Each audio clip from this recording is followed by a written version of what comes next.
Então, boa noite a todos.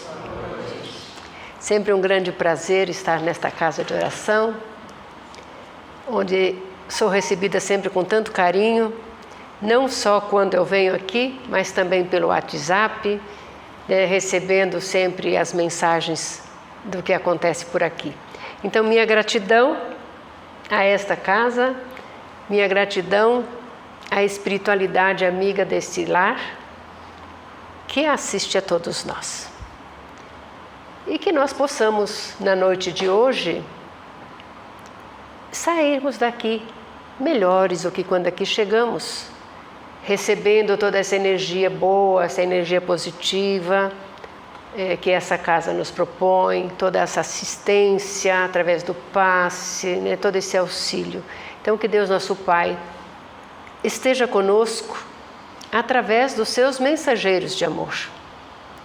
Que Jesus se faça presente também através desses mensageiros.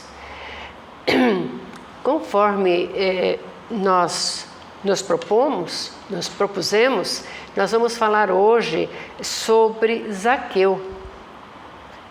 Vocês conhecem Zaqueu? Já ouviram falar de Zaqueu? Zaqueu faz parte, do Evangelho e está presente aí no Evangelho segundo o Espiritismo, que neste ano está comemorando 160 anos de lançamento. Kardec lançou o Evangelho segundo o Espiritismo no dia 15 de abril de 1864. E de lá para cá, nós todos estamos estudando o Evangelho, mas é interessante que por mais que a gente estude, nós ainda temos muita dificuldade para colocar em prática aquilo que nós estudamos. Nós tivemos ocasião, na semana passada, de fazer parte de um encontro dos amigos de Chico Xavier, lá em Guaxupé, e nesse encontro nós estivemos lá na sexta de noite, no sábado e no domingo de manhã.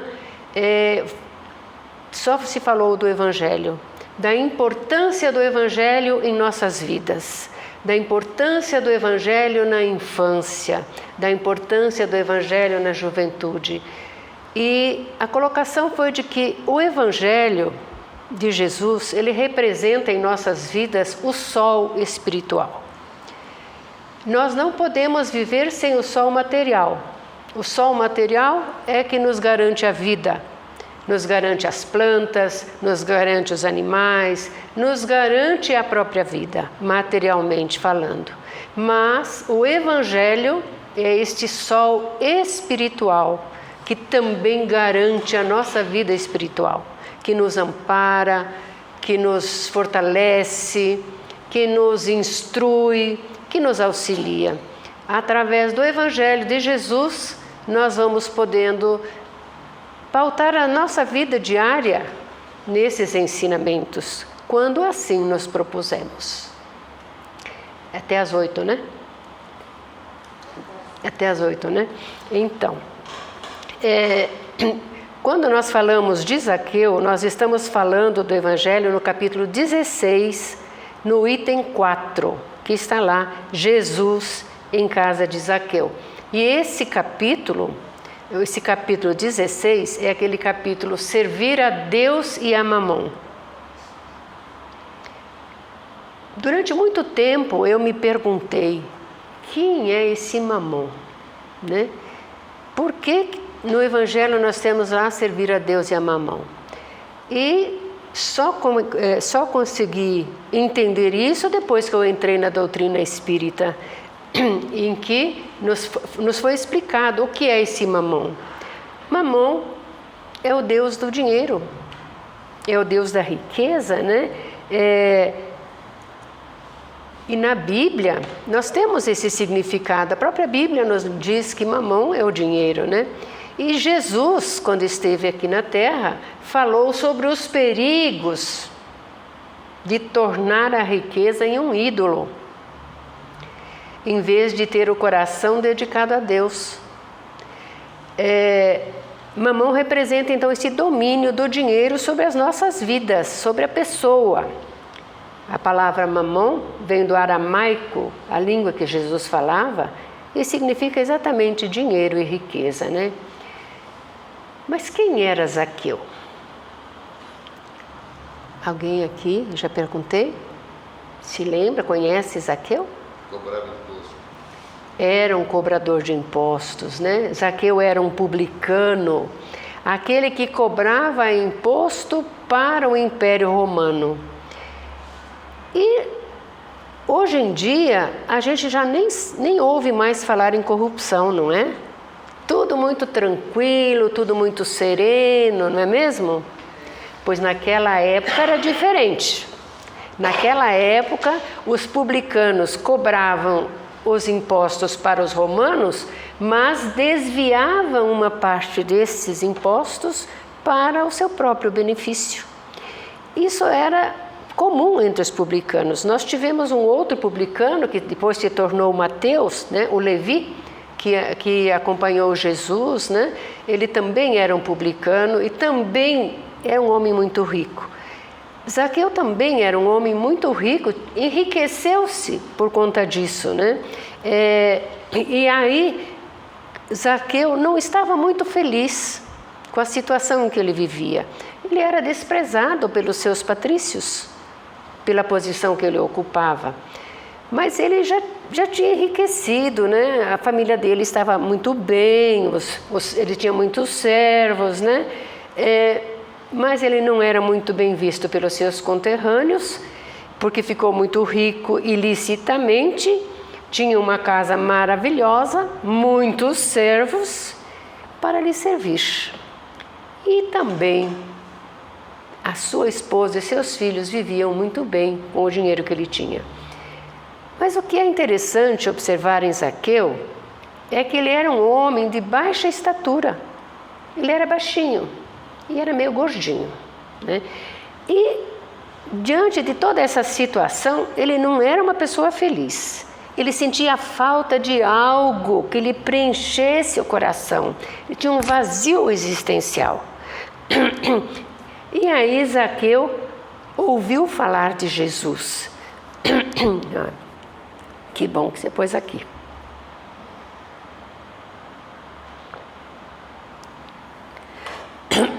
A fama de Jesus, ainda não. A fama de Jesus já tinha se espalhado ali naquela região.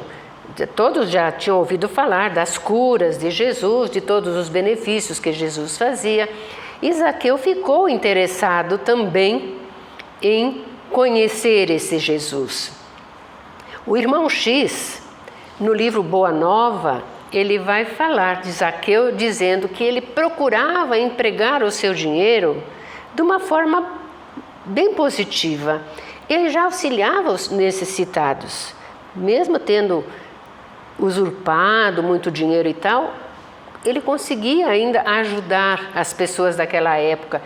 Como é que ele ajudava essas pessoas? Ele oferecia trabalho nas suas terras, para o plantio, para a criação de animais. Então, ele já estava com um sentimento caridoso no coração.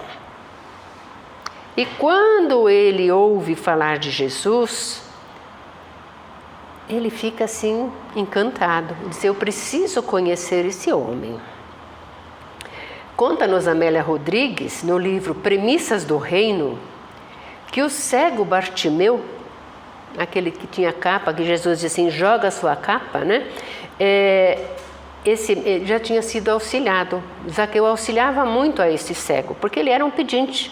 O Bartimeu era um pedinte e o Zaqueu ajudava, né? Então, quando ele ouve falar que Jesus estava descendo de Jerusalém para Jericó, né? Jesus então estava vindo na direção de Jericó, ele aumentou a sua curiosidade em conhecer Jesus e se preparou, disse assim: não, eu não vou deixar passar essa ocasião, eu vou me preparar para ver Jesus. Estando Jesus em Jericó, conta-nos o Evangelho, passava pela cidade onde havia um homem chamado Zaqueu, chefe dos publicanos e muito rico, que, tendo vontade de ver a Jesus para conhecê-lo, não o podia conseguir, pois era pequeno de estatura e a multidão o impedia. Porque onde Jesus andava, a multidão o acompanhava. Então, quando Jesus se aproximou, né, da casa de Zaqueu, a multidão era muito grande. E o Zaqueu pensou assim: como é que eu vou fazer? Eu sou baixinha desse jeito, eu não consigo ver Jesus porque essa multidão me atrapalha. E o que é que Zaqueu fez? Correu e subiu num pé de é uma espécie de sinocamo, agora esqueci o nome exatamente como é que faz, mas é uma espécie de um cinamomo, né? Ele subiu naquela árvore porque Jesus ia passar por ali. E quando ele estivesse na árvore, ele ia conseguir ver Jesus do alto, né? Tendo Jesus vindo a esse lugar, levantou os olhos e viu aquele homem naquela árvore, chamando-o: Zaqueu, desça, pois é preciso que eu me abrigue hoje na sua casa. Zaqueu desceu rapidamente daquela árvore para receber Jesus. E, conforme eu disse, uma multidão seguia Jesus, mas não só uma multidão, tinha os discípulos de Jesus que o acompanhavam também. Então, quando Jesus ia se hospedar na casa de Zaqueu, ele não estava sozinho, ele ia abrigar todos os seus discípulos. Então era muita gente que ia se abrigar aí na casa de Zaqueu. Mas Zaqueu não se intimidou, desceu rapidinho daquela árvore para receber a Jesus. Todos que estavam ali viram aquela cena. E como também hoje não acontece, naquele tempo já comentaram: nossa, o que Jesus vai fazer na casa de um publicano? Esse pecador, como é que Jesus vai entrar nessa casa e ficar ali? Estes eram os comentários daquele tempo.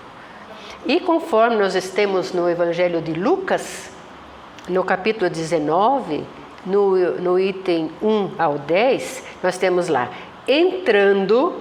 entretanto, se apresentando diante do Senhor, Zaqueu lhe disse, olha o que ele já foi dizendo: Senhor, eu dou a metade dos meus bens aos pobres. E se defraudei alguém, pagar-lhe-ei quadriplicado. Ele já foi logo se desculpando com Jesus. Olha, se eu roubei, eu vou devolver tudo. Eu não quero ficar com nada que não é meu, né? Ele já foi logo se desculpando diante de Jesus, né? E aí Jesus lhe diz: essa casa hoje recebeu a salvação, pois este também é filho de Abraão, porque o Filho do Homem veio buscar e salvar o que estava perdido. Este era Jesus. Ele não deixava ninguém para trás. Mesmo sendo Zaqueu um pecador, Jesus o acolheu e disse: olha, hoje entrou a salvação em sua casa. E eu vim aqui para resgatar, para salvar aquele que estava perdido. O que é que nós podemos compreender com esse episódio? Com esta passagem do Evangelho de Jesus? Olha, nós podemos realizar várias reflexões em cima dessa situação. Primeira coisa, Jesus condenava a riqueza? É proibido ser rico? É pecado ser rico? Jesus não condenava, né? Não é pecado. Jesus não condenava a posse do dinheiro. O que Jesus condenava era o mau uso que se fazia da riqueza. Assim como hoje, né? Ser rico é uma grande provação, porque nós precisamos, aqueles que têm muito dinheiro precisam saber se utilizar desse dinheiro de forma a auxiliar as pessoas que estão ao seu redor. E aquele que tem muito dinheiro, ele pode oferecer trabalho para as outras pessoas, ele tem condições de ajudar muita gente, né? Então Jesus não condenava a riqueza, Jesus condenava o orgulho trazido pelo dinheiro, né? Mas, conforme nós já dissemos, o Zaqueu era um homem bom, que não se prendeu às riquezas que possuía. Tanto que disse que daria metade dos seus bens aos pobres e que se ele tivesse logrado alguém, pagaria 4 vezes mais. Ivone do Amaral Pereira, no livro Ressurreição e Vida, nos fala exatamente sobre esse desprendimento de Zaqueu e como ele, através das inúmeras reencarnações, foi se transformando. Já já nós chegamos lá, né? Mas a sociedade daquela época não via Zaqueu com bons olhos, como nós já dissemos, né? Nem os próprios discípulos de Jesus não viam aquele homem com bons olhos. E eles próprios assim, mas vamos entrar na casa de um publicano, né? Engraçado que os discípulos de Jesus, antes da morte de Jesus, depois que Jesus foi crucificado, eles tiveram uma outra postura, eles modificaram o jeito de ser. Mas antes, eles davam muito trabalho para Jesus. Porque eles criticavam a Jesus, eles não entendiam exatamente o que Jesus falava. Por exemplo, o Tadeu pregava que deveria ser dado tudo o que se possuía em favor dos necessitados. Então ele achava que tinha que dar tudo, mas não era isso que Jesus estava ensinando, né? O Felipe ficava falando que ninguém devia possuir mais que uma camisa e que era necessário dividir tudo que se possuía com os infortunados. O Levi, esse que depois se tornou Mateus, disse que ele conhecia alguns homens ricos que choravam como mendigos, se faziam de pobres para não pagar impostos, né? Então, fingiam ser pobres. Você sabe que nos dias de hoje também tem gente assim? Né? Que são pessoas que têm muito dinheiro e que se fazem de mendigos, de pobres, para não ajudar ninguém, para não pagar impostos, para não auxiliar as pessoas, né? Então Jesus tinha um trabalho enorme com os discípulos dele, né? Que fazia uma grande confusão com aquilo que Jesus estava ensinando, né? Às vezes isso acontece conosco também. Às vezes a gente confunde um pouquinho. Quando a gente pensa nos ensinos de Jesus, a gente fica pensando, mas será que pode? Sobretudo lá no capítulo 23 do Evangelho, a estranha moral, quando Jesus diz assim, abandonar pai e mãe. Deixai os mortos enterrar seus mortos. Então, ainda hoje nós temos algumas dificuldades para entender essa mensagem de Jesus. Imagina naquela época. Porque hoje, 2000 anos se passaram, a humanidade foi evoluindo. Porque nós evoluímos com o tempo. Não só nós evoluímos, como toda a matéria evolui. As coisas evoluem. Que evolução nós conhecemos depois da pandemia? Quanta coisa nós aprendemos com a pandemia. Parecia que era, né? E realmente foi um período muito triste, porque levou muitas pessoas para a espiritualidade, mas nós aprendemos muito com a pandemia, né? Mas Jesus, naquele tempo, tinha um trabalho danado com os discípulos dele. Pedro, então, era preconceituoso. Quando Madalena chegou na casa de Pedro para falar com Jesus, Pedro ficou do lado de fora. Assim, esta mulher na minha casa? O mestre falando com esta mulher? Aí depois, quando Jesus conversa com Pedro, ele chora de arrependimento, né? E aí ele reconhece os erros dele. Então Jesus tinha essa dificuldade com os discípulos dele. E eu acho que ele tem até hoje conosco, né? Quanta coisa acontece que nós ainda não fazemos direitinho. Mas naquela ocasião, Jesus não julgou Zaqueu, né? Estamos há 2000 anos. Os discípulos dele estavam gatinhando, né? Isso mesmo, né? Jesus então acolheu e pediu abrigo na casa de Zaqueu, com todo amor, com todo carinho. Imaginem a alegria de Zaqueu. Ele pulava de alegria, né? E aí, Amélia Rodrigues também conta que Zaqueu estava às portas da cidade quando encontrou com Jesus e lhe falou que naquele dia entraria na sua casa. Zaqueu, quando ouviu aquilo, já saiu correndo para sua casa.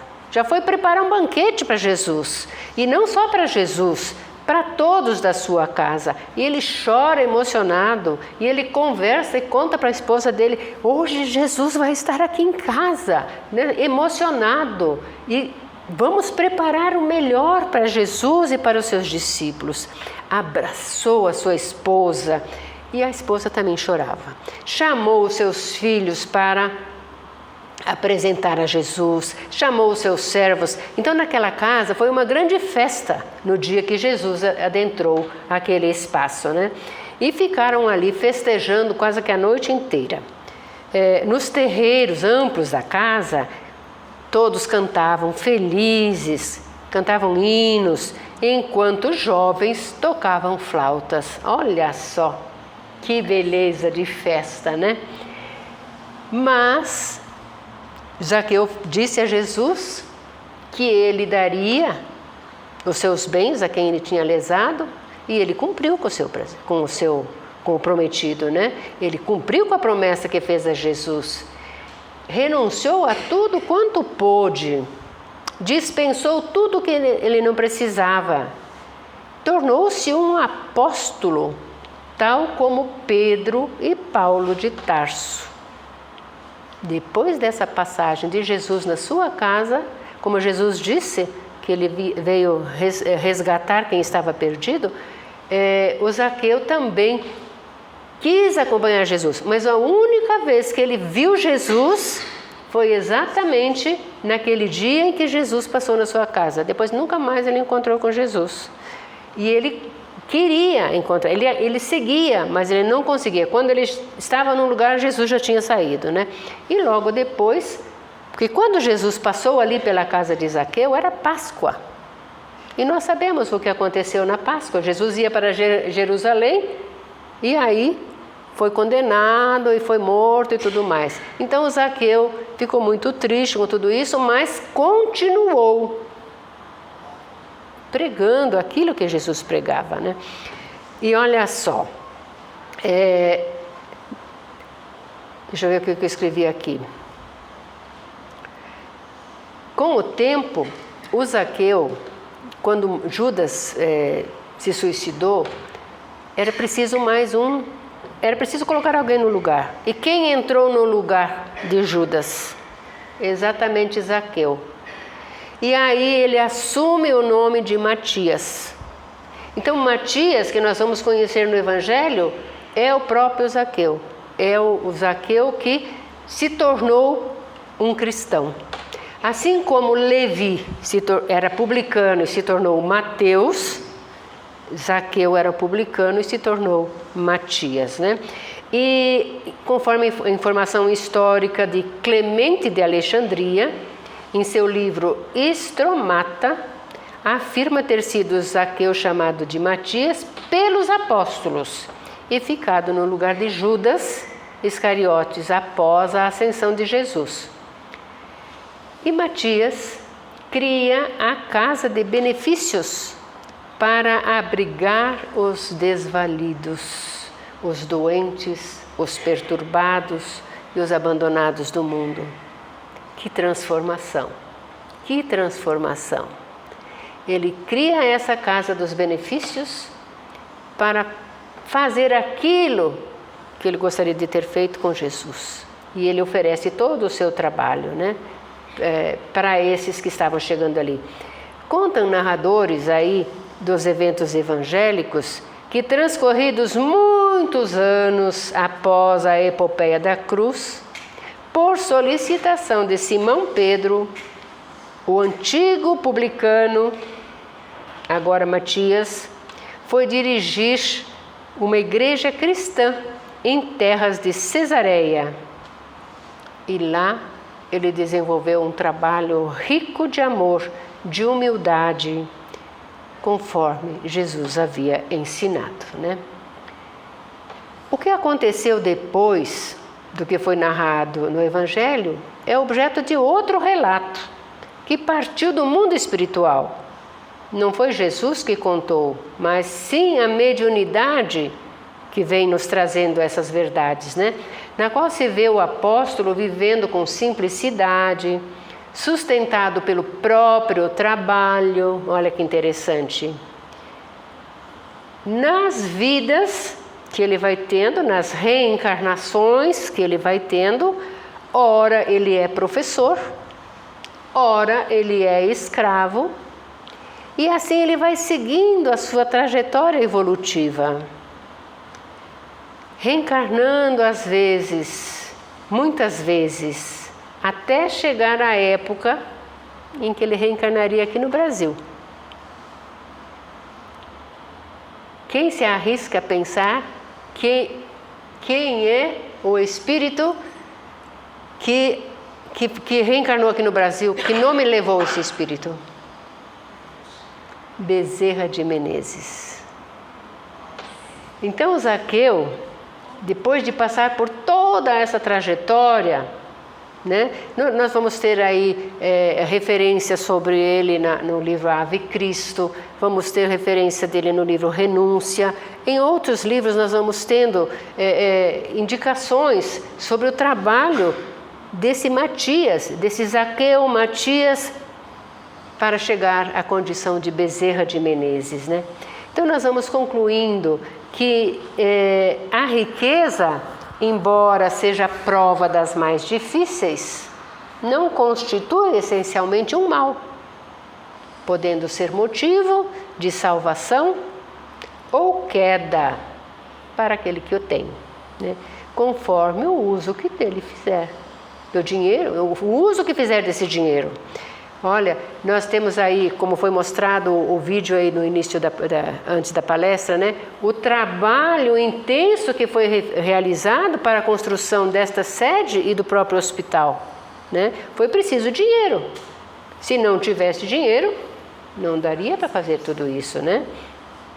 Então a riqueza, ela tanto pode ser motivo de atraso, quanto quando o seu possuidor a utiliza apenas em proveito próprio. Ou então, pode ser ocasião de progresso espiritual, quando é colocada a serviço do próximo. Quando essa fortuna é colocada a serviço do próximo. Eu acho que na última vez que eu estive aqui, eu já citei Hermínio de Miranda, né? Hermínio de Miranda, por exemplo, era muito rico e ele vivia de uma simplicidade, numa humildade e ofereceu tanto trabalho para tanta gente, ajudou tanta gente oferecendo o trabalho, porque melhor que dar a esmola é ensinar a pescar, como foi mostrado aqui no vídeo, né? Então nós podemos fazer isso, né? Zaqueu apequenou-se naquela ocasião, se fez humilde diante de Jesus para se engrandecer depois espiritualmente com Bezerra de Menezes. E nós conhecemos, todos aqui conhecem a história de Bezerra de Menezes, com que simplicidade ele viveu. Mas é interessante nós observarmos que, estudando a biografia de Bezerra, teve uma época que Bezerra não acreditava em Deus. Então, o manto do esquecimento, de repente, pode fazer isso com as pessoas, mas não demorou muito tempo, ele foi se inteirando das verdades. Quando ele recebeu aquele livro, o Livro dos Espíritos, para ler, quando ele leu, primeiro ele diz assim, ele era muito católico, Bezerra, né? Quando ele ganhou aquele livro, o Livro dos Espíritos, do Travassos, aí ele diz assim, acho que eu não vou para o inferno se eu ler esse livro, né? E aí ele foi lendo o Livro dos Espíritos, e à medida que ele lia o Livro dos Espíritos, ele achava tão interessante, parece que eu já sabia disso, parece que essas coisas não são novidade, né? E aí é que ele vai se tornar espírita. E que espírito que era Bezerra de Menezes? Quando não tinha nada para dar para ninguém, deu o próprio anel de formatura para aquela mulher comprar remédio para na farmácia, né? Quando ele não tinha mais nem o anel, o que ele deu? Ele deu um abraço. Deu um abraço naquele homem que o procurou na escadaria lá do palácio, né? Do Legislativo lá no Rio de Janeiro. Quando Bezerra descia as escadas, aquele homem estava esperando por ele ali. E aí disse assim, olha, minha mulher está doente, meus filhos estão doentes, eu não tenho trabalho, estou muito mal, eu preciso de ajuda. Bezerra bate a mão nos bolsos, põe a mão nos bolsos, não tinha nada, não tinha mais anel, não tinha mais nada. Mas Bezerra era muito devoto de Nossa Senhora. Aí Bezerra fala para esse homem, meu amigo, eu não tenho nada para dar para você, mas eu vou te dar um abraço em nome de Nossa Senhora. E abraça aquele homem com todo o seu amor, com todo o seu carinho e fala, meu irmão, volte para sua casa, dê esse abraço na sua esposa e nos seus filhos. Faça uma prece e coloque uma água para vocês tomarem. Isso vai ajudar vocês. E o homem assim fez, foi para casa, e quando chegou em casa, abraçou a esposa em nome de Nossa Senhora, abraçou os filhos em nome de Nossa Senhora, fizeram uma prece, colocaram a água aí para fluidificar, tomaram aquela água, é como se eles tivessem feito uma rica refeição. Foram dormir tranquilos, né? Já estavam melhor. No dia seguinte, batem à porta daquele homem, é um vizinho. Assim, olha, estou precisando de alguém para fazer um espaço aqui para os meus animais, né? Uma construção para os meus animais. Lá vai o homem trabalhar, já recebe dinheiro, já consegue comprar alimento para a família. Passado uma semana, aquele homem volta até Bezerra de Menezes. Bezerra de novo descendo a escadaria, aquele homem diz, nossa, o que aconteceu? Esse homem está aí, mas ele está diferente, está bem asseado, está bem, estou percebendo que ele está bem. Aí o homem diz assim, olha, eu vim para agradecer, porque aquele abraço em nome de Nossa Senhora salvou a minha vida, salvou a vida da minha esposa e salvou a vida dos meus filhos. Muito obrigada. Então, Zaqueu fez toda essa trajetória para chegar até a Bezerra de Menezes. E nós vamos vendo que nós ainda temos algumas dificuldades, ou muitas dificuldades, para vivermos conforme Jesus nos ensinou. Mas nós precisamos nos esforçar. E nós precisamos ter fé. Que se agora está difícil, tudo passa e tudo vai passar. E que esta nossa existência, nós devemos fazer o melhor que nós pudermos, porque isso vai ser a sementeira para a nossa próxima encarnação. Se Bezerra demorou tanto tempo para chegar a Bezerra, desde Cristo, Bezerra viveu ali em 1830, por aí, né? Até na proclamação da República, 1889, né?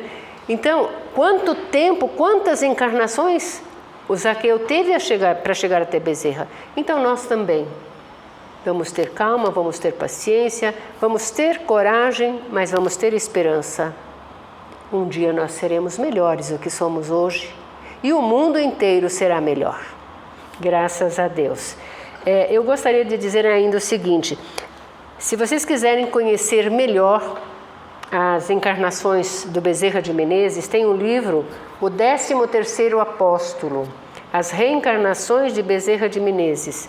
É um livro do Jorge Damas Martins. Ele vai fazendo toda essa trajetória do Bezerra. E o livro que eu já citei, da Ivone do Amaral Pereira, Ressurreição e Vida, em que ela também faz referência sobre essa reencarnação. Divaldo Franco também tem algumas citações sobre as reencarnações de Zaqueu para chegar à condição de Menezes, de Bezerra de Menezes. E assim eu vou desejando a todos muita paz, muita tranquilidade. Até uma próxima ocasião, se Deus assim o permitir. Muita paz a todos.